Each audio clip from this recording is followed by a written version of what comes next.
Bismillahirrahmanirrahim. Assalamualaikum warahmatullahi wabarakatuh.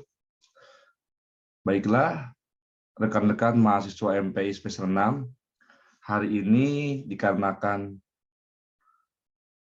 sinyal atau jaringan di rumah Bapak sedang tidak oke, makanya Bapak agak sulit ini mengajar Zoom langsung. Sehingga Bapak buat rekaman dulu, nanti akan Bapak kirim di grup, dan teman-teman yang sudah menonton harap untuk mengirimkan nama dan NPM-nya di grup sebagai bukti telah menonton video ini. Baik, teman-teman, hari ini kita mulai materi kita. Sebentar, Bapak share screen dulu.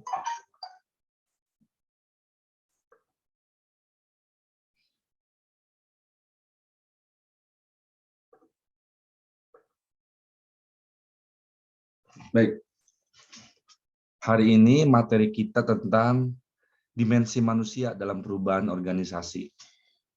Dimensi manusia dalam perubahan organisasi. Dari redaksinya, kita dapat sedikit memahami bahwa bagaimana peran manusia, gitu loh. Bagaimana posisi manusia dalam sebuah perubahan organisasi. Kurang lebih seperti itu. Kita akan coba. Di sini ada sebuah skema, ada sebuah rumus sebetulnya untuk menggambarkan sebuah perubahan akan diterima, begitu ya. Sebuah perubahan akan signifikan diterima oleh anggota ketika rumusnya seperti ini. Yang pertama, D lebih besar daripada A, B, dan C. D lebih besar daripada A ditambah B ditambah C. Maksudnya adalah D harus lebih besar daripada A, B, dan C ketika perubahan itu ingin diterima. Apa itu D?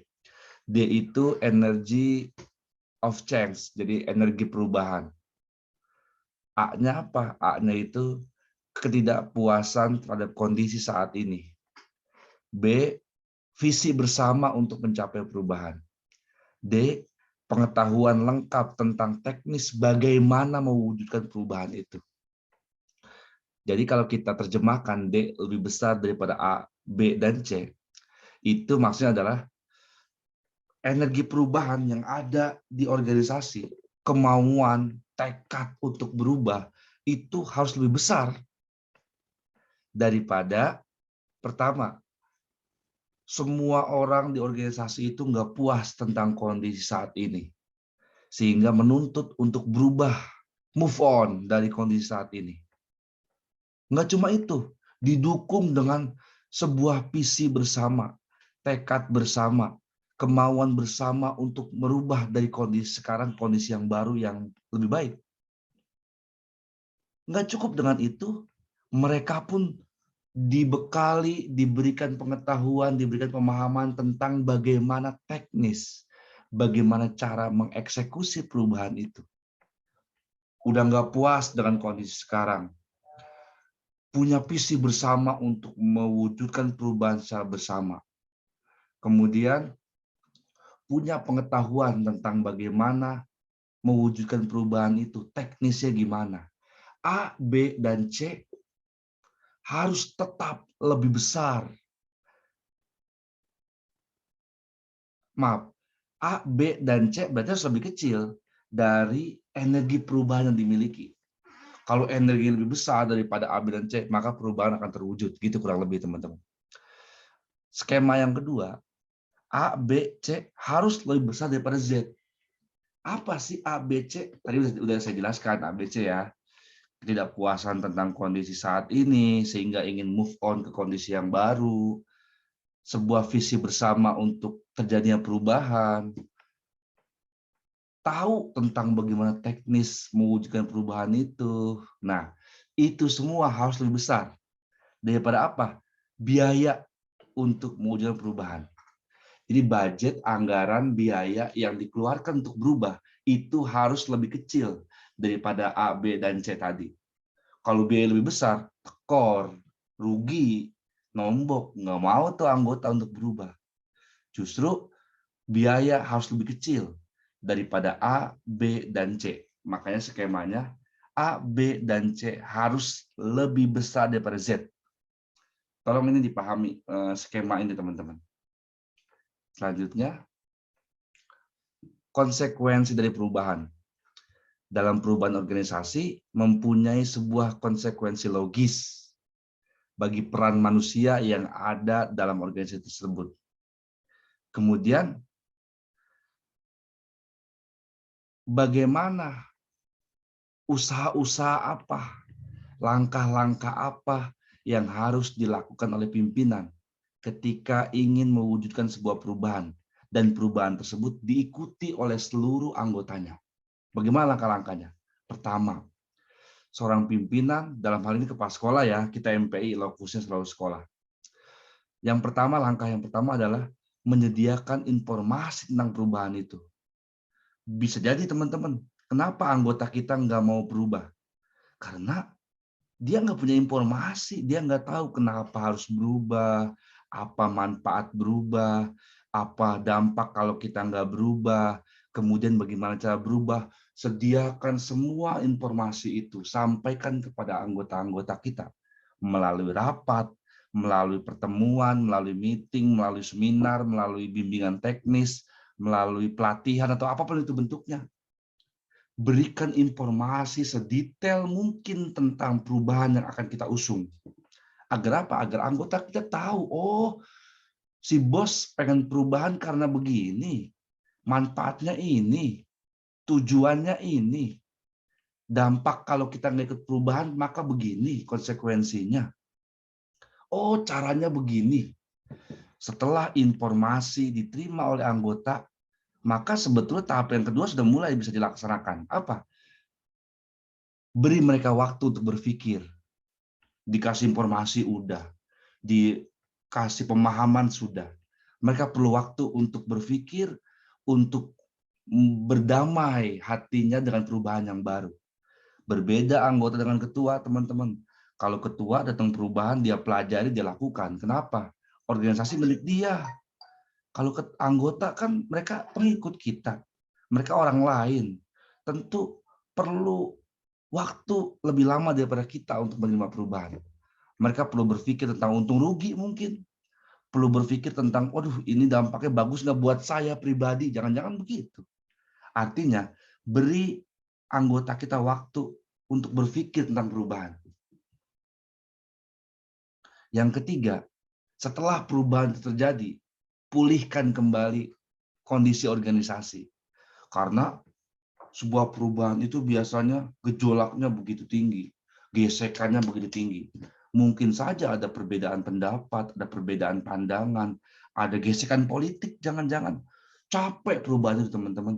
Maka setelah perubahan terjadi, kembalikan stabilitas keamanan organisasi seperti sebelum terjadi perubahan.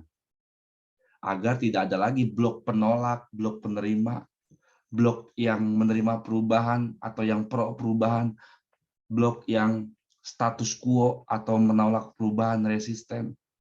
Blok-blok itu harus damaikan kembali setelah perubahan terjadi. Sehingga perubahan setelah terjadi menjadi milik semuanya. Baik yang tadinya langsung responsif menerima maupun yang tadinya menolak dulu. Pulihkan kembali kondisi stabilitas organisasi. Yang keempat, jangan lupa dalam perubahan libatkan semua orang. Libatkan semua elemen dalam organisasi terhadap perubahan tersebut. Agar apa? Agar mereka merasa memiliki, merasa dilibatkan. Ayo ikut saya, bantu saya jadi tim untuk mengusung perubahan ini. Apa tujuannya? Agar mereka merasa memiliki perubahan itu. Oh iya, saya juga terlibat dulu dalam mengusung perubahan. Maka konsekuensi harus dukung perubahan itu. Perasaan itu yang mesti kita timbulkan. Seringkali anggota kita keluar dari lembaga, kenapa? Karena dia nggak bisa terlibatkan. Saya keluar, nggak ada saya, nggak ada kontribusi apa-apa. Mendingan saya cari lembaga lain yang mungkin bisa menampung kemampuan saya di sana. Saya bisa lebih berkembang, saya bisa lebih terlibat, saya bisa lebih berfungsi di sana. Makanya perubahan harus menjadi dukungan bersama, sokongan bersama. Libatkan semua elemen yang ada dalam lembaga agar mereka merasa terlibatkan, merasa memiliki terhadap perubahan tersebut. 4 hal ini merupakan langkah-langkah yang perlu dilakukan oleh ketua dalam mengusung sebuah perubahan. Ini merupakan keuntungan melibatkan orang lain dalam perubahan, melibatkan anggota dalam perubahan. Yang pertama, masukan dan saran untuk perubahan. Jadi, jangan-jangan orang lain punya ide yang brilian, punya ide yang lebih bagus dari kita. Libatkan orang lain, dorong mereka untuk memberikan persepsi, saran, pendapat, gagasan. Jangan-jangan bagus gagasannya, pendapatnya. Dengan melibatkan orang lain, akan lebih banyak ide, lebih banyak masukan buat kita. Sehingga nggak kita one man show gitu, berjuang sendiri, enggak. Tapi libatkan orang lain agar mereka punya masukan, punya saran, punya gagasan yang kontributif buat perubahan ini, membantu kita memudahkan mengusung perubahan ini. Yang kedua, agar orang lain memahami perubahan. Jadi, apa keuntungan yang kedua? Dengan mereka dilibatkan, mereka akan memahami perubahan tersebut, tentang bagaimana caranya, apa tujuan perubahan tersebut, langkah-langkah apa yang bisa dilakukan untuk mencapai perubahan tersebut. Dengan mereka dilibatkan, mereka akan memahami dan mendukung nanti pada akhirnya perubahan tersebut. Itu manfaat yang kedua. Yang ketiga, menciptakan perasaan memiliki, atau bahasa manajemen murninya adalah OCB, Organization Citizenship Behavior. Artinya perilaku memiliki terhadap lembaga, itu OCB. Ini bisa nih buat jadi judul skripsi nih. Pengaruh OCB, pengaruh kepemilikan terhadap organisasi gitu, dalam meningkatkan kinerja, misalnya meningkatkan prestasi, meningkatkan produktivitas kerja ke sana. OCB itu sebuah perilaku rasa memiliki terhadap organisasi. Contoh kecil gini deh misalnya. Misalnya saya mau pulang kerja. Lewat pulang kerja, saya pulang ngajar ya di FAI, bisa pulang ngajar. Tiba-tiba saya lewat sebuah ruang kelas yang infokusnya masih nyala, infokusnya masih on. Sayang kan listriknya keluar infokus, terus nyala, terus listriknya habis, lampu, durasi lampunya terpakai, kan sayang. Nah, karena saya merasa memiliki lembaga, saya nggak acuh. Saya langsung masuk ruangan tersebut, saya matiin tuh, saya off kan infokusnya, saya matiin AC-nya, saya matiin lampunya. Agar apa? Agar rekening listrik FAI nggak membengkak. Kalau saya nggak punya perilaku OCB, udah aja, kelas orang-orang ini yang bayar negara ini lewat aja lah. Itu kalau saya nggak punya perilaku OCB. Kalau saya punya perilaku OCB, Organization Citizenship Behavior, sebuah perilaku rasa memiliki terhadap lembaga, saya lihat kelas seperti itu, saya masuk kelas itu, saya matiin fokusnya, AC-nya saya matiin, lampunya saya matiin, saya rapikan mungkin kursinya, keluar dan saya lanjut pulang. Kenapa saya begitu? Karena saya merasa memiliki. Kalau FI keluar uang, sayang dong. Ini lembaga saya gitu. Jadi dengan melibatkan orang lain, akan muncul perilaku OCB yang sangat bagus nih dampaknya buat lembaga kita. Kalau semua anggota punya perilaku OCB, bagus lembaga. Mereka akan bekerja melampaui tugas pokoknya. Tugas pokok udah beres, tambah tugas tambahannya. Padahal itu nggak ada kompensasinya apa-apa buat dia, keuangannya nggak ada. Tapi karena dia memiliki, nggak ada masalah. Saya udah sejahtera kok di lembaga ini. Saatnya saya berpikir untuk memberikan apa kepada lembaga saya. Kalau bahasa Soekarno, kita pernah sering dengar lah ya, jangan bicarakan apa yang dapat diberikan oleh lembaga pada kita. Pikirkan apa yang dapat kita berikan pada lembaga. Nah, ini bukti implementatifnya adalah OCB mungkin ya. Yang keempat, masih keuntungan dari melibatkan orang lain. Yang keempat, mengarahkan energi untuk mendukung, bukan menentang. Tadi, dalam perubahan itu ada pro dan kontra. Ada yang mendukung dan menolak, resisten dan mendukung. Maka dengan kita melibatkan orang lain, justru kita akan meminimalisir para haters, para penolak, para resisten, para kontra. Mereka akan beralih menjadi pendukung, menjadi lovers, bukan haters gitu loh. Jadi dengan kita melibatkan orang lain, ada 4 minimal keuntungan yang dapat diterima oleh kita, lembaga, begitu. Nah, ini justru antitesisnya, kebalikannya. Kerugian melibatkan orang lain. Ada manfaat, ada kerugiannya ternyata teman-teman. Dengan kita melibatkan orang lain, yang pertama, setidaknya kerugiannya adalah yang pertama, memakan waktu lebih lama. Jelas ya, semakin banyak anggota, semakin banyak butuh waktu kita untuk menjelaskan kepada mereka tentang perubahan tersebut. Tadi, tujuan perubahan, dampak perubahan, cara atau langkah-langkah untuk berubah. Kita perlu waktu lebih lama untuk menjelaskan kepada per orang itu.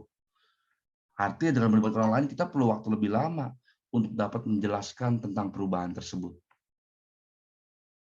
Yang kedua, prosedur yang lebih panjang. Iya, banyak orang semakin banyak waktu untuk menjelaskannya, butuh waktu untuk menjelaskannya. Yang kedua, perlu prosedur yang lebih panjang. Perlu prosedur yang lebih rumit, lebih panjang. Ngejelasin, prosedurnya bertambah lagi karena lebih banyak orang yang terlibat di dalamnya. Sebetulnya nggak ada masalah sih kerugian ini, karena memang semakin banyak anggota kita, semakin luas lingkup lembaga kita, semakin perlu waktu lama untuk menjelaskannya, semakin perlu prosedur yang lebih panjang untuk menguraikannya. Sah-sah saja sih sebetulnya, memang perubahan perlu waktu, karena kita berhadapan dengan banyak kepala, banyak persepsi, banyak gagasan, banyak opini, sehingga kita memang perlu waktu untuk menjelaskan kepada seluruh warga organisasi agar mereka mau menerima perubahan tersebut.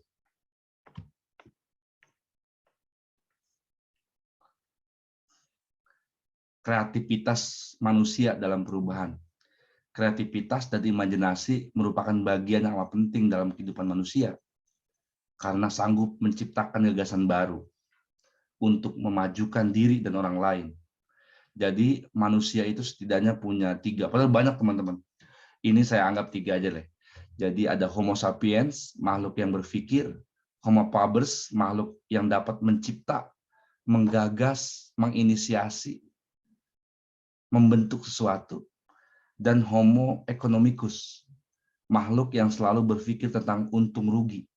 Padahal banyak lagi, ada sebutnya Homo capital, Homo investment, investasi, banyak-banyak. Jadi 3 ini dulu aja untuk perubahan. Dengan kita terus berpikir, cogeto et gesum katanya, aku ada karena aku berpikir katanya. Jadi manusia itu makhluk yang selalu berpikir. Dia menemui hambatan, berpikir bagaimana cara menanganinya. Dulu orang awalnya hidup nomaden berpindah-pindah. Ternyata berpindah-pindah ini juga perlu energi yang lebih besar. Maka dia berpikir untuk menetap, berpikir untuk menciptakan sumber makanan sendiri, mulai menanam, mulai menemukan api, misalnya itu berpikir. Orang berkomunikasi jarak jauh susah di masa pandemi ini. Kuliah terhambat awal-awal. Orang berpikir bagaimana cara berkuliah tetap bisa dilaksanakan walaupun bekerja dari rumah, walaupun jarak jauh. Maka mulailah kita gunakan aplikasi Zoom, Google Classroom, Google Meet, dan banyak lagi aplikasi-aplikasi dapat kita gunakan untuk melaksanakan perkuliahan virtual. Karena berpikir itu, kita berpikir tentang resahnya kondisi saat ini. Perlu ada solusi untuk menangani masalah ini. Berpikir, itulah manusia. Homo sapiens, makhluk yang selalu berpikir untuk keluar dari masalah dengan mencari solusi menaklukkan masalah tersebut. Yang kedua, Homo faber. Manusia itu punya sifat kreatif, punya daya cipta. Oh, saya ingin berkomunikasi jarak jauh. Harus ada handphone misalnya ditemukan.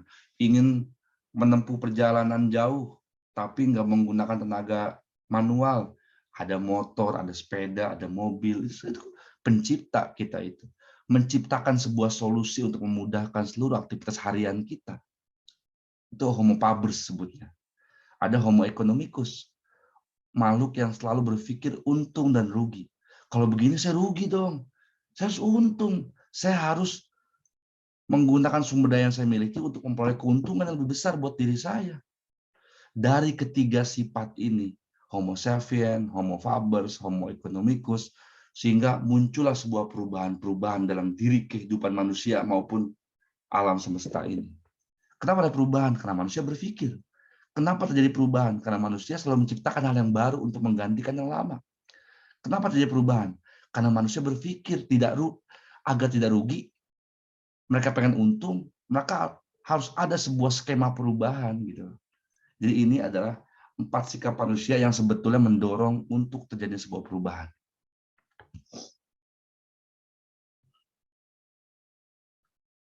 Ini tambahan sebetulnya ya, satuan-satuan kerja dalam organisasi. Jadi dalam sebuah lembaga ada sebuah satuan-satuan kerja, teman-teman. Yang pertama satuan pimpinan. Disebut CEO, disebut direktur utama, disebut manajer, disebut administrator, disebut leader, macam-macam ya. Tapi dia secara satuan namanya satuan pimpinan, pemegang tanggung jawab, orang yang punya wewenang, orang yang punya power dalam sebuah lembaga, leadernya, pimpinannya. Dia yang mempengaruhi anggota untuk bekerja sama mencapai tujuan organisasi. Disebutnya satuan pimpinan. Yang kedua, satuan haluan, penentu norma-norma atau nilai-nilai. Jadi dia apa ya? Kalau dalam lembaga itu sebagai sebagai komisaris. Kalau misalnya swasta, ada sekolah, ada yayasan. Nah, yayasan ini yang menentukan norma-norma atau nilai-nilai. MPR deh, Dewan Kehormatan kalau di pemerintahan itu. Ada DPR, ada Dewan Kehormatan DPR. Nah, Dewan Kehormatan inilah yang membuat haluan-haluan, norma-norma, aturan main, etika-etika, mana yang boleh, mana yang nggak boleh, mana yang sesuai norma, mana yang tidak dalam sebuah lembaga, itu yang bentuk namanya satuan haluan. Yang ketiga, satuan operasional. Dia pelaksana, eksekutor, eksekutif, pelaksananya. Ya karyawan, kalau guru kalau di sekolah, gitu loh. Satuan komersial. Ini marketing lah. Orang yang mempromosikan, memasarkan, atau mensosialisasikan tentang keberadaan sebuah lembaga atau produk, begitu, agar halayak ramai tahu, agar publik tahu. Namanya satuan komersial. Yang mempromosikan, yang memarketingkan, yang memasarkan lembaga atau produk dari lembaga kepada publik. Yang kelima, satuan penataan. Kalau di pemerintah namanya ini bidang perencanaan, bidang program disebutnya. Kalau secara teoretik disebutnya satuan penataan. Dia yang membuat SOP, prosedur. Bagaimana teknis pelaksanaannya, bagaimana juklak juknisnya. Beda sama yang haluan. Kalau haluan norma, aturan main, kaedah, value, nilai-nilai yang terkandung di dalam lembaga. Kalau SOP teknis, aturan-aturan main. Misalnya mau ngajar guru, apa SOP ngajar? Pertama siapkan RPP, siapkan materi, kemudian sampaikan kepada siswa, ada UTS, ada UAS, itu namanya SOP dalam mengajar. Yang buat SOP namanya satuan penataan. Yang keenam, satuan kontrol, supervisor, pengawas.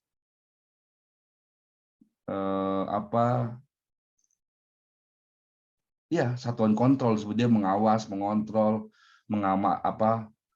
menjadi pemerhati gitu, untuk melihat apakah SOP dijalankan secara benar atau ada yang melenceng dari SOP atau ada yang keluar dari nilai-nilai organisasi. Satuan kontrol inilah yang bertugas untuk mengawasi hal tersebut. Yang ketujuh, satuan konsultasi, memberi pertimbangan-pertimbangan. Dia konsultan ya. Dalam sebuah lembaga ada satuan konsultan. Dia yang kemudian menerima keluhan-keluhan. Pak, saya ada keluhan nih ketika melaksanakan ini, ada hambatan ini. Oh, coba saya kasih advice, saya kasih masukan, saya kasih saran berupa ini. Coba laksanakan. Oh ya, terima kasih Pak, ternyata bagus di lapangan. Nah, itu konsultasi. Satuan konsultasi, satuan kalau di sekolah guru BK ya. Nah, itu guru BK. Guru yang bertugas untuk konsultasi, bertanya tentang bagaimana karir, bertanya tentang bagaimana masalah pribadi, permasalahan siswa, itu guru BK kalau di sekolah. Satuan konsultasi yang memberikan pertimbangan-pertimbangan, masukan-masukan kepada anggota organisasi, bahkan kepada ketua kalau perlu. Jenis-jenis otoritas. Jenis-jenis otoritas. Jadi otoritas itu terbagi 3 setidaknya. Yang pertama, otoritas rasional. Jadi otoritas itu gini, kewenangan. Kenapa sih kita bisa menaati pimpinan? Nah, itu otoritas. Yang pertama, alasan rasional. Kenapa? Karena secara aturan, anggota memang harus bekerja mengikuti pimpinan. Rasional itu. Karena hierarki, oh dia ketua, oh dia wakil ketua, saya anggota, maka saya harus menuruti, harus mengikuti aturan atau otoritas dari yang lebih atas dari saya. Itu rasional. Saya bekerja atas instruksi dari dekan, kaprodi, rektor. Itu rasional, karena secara hierarki saya di bawah mereka. Secara pembagian kerja, secara SOP, secara aturan main, secara etika, itu dapat diterima secara rasional. Saya melamar kerja ke kepala sekolah, yaitu kenapa? Karena memang dia punya otoritas rasional tentang posisinya di sebuah lembaga. Saya di PHK oleh pimpinan saya, ya jelas, karena secara hierarki saya memang anggota dia punya hak untuk misalnya memecat, menerima, menaikkan jabatan gitu. Ini namanya otoritas rasional, otoritas yang dimiliki oleh pimpinan karena hierarki, struktur, jabatan dia, posisi dia dalam sebuah lembaga. Yang kedua, otoritas tradisional.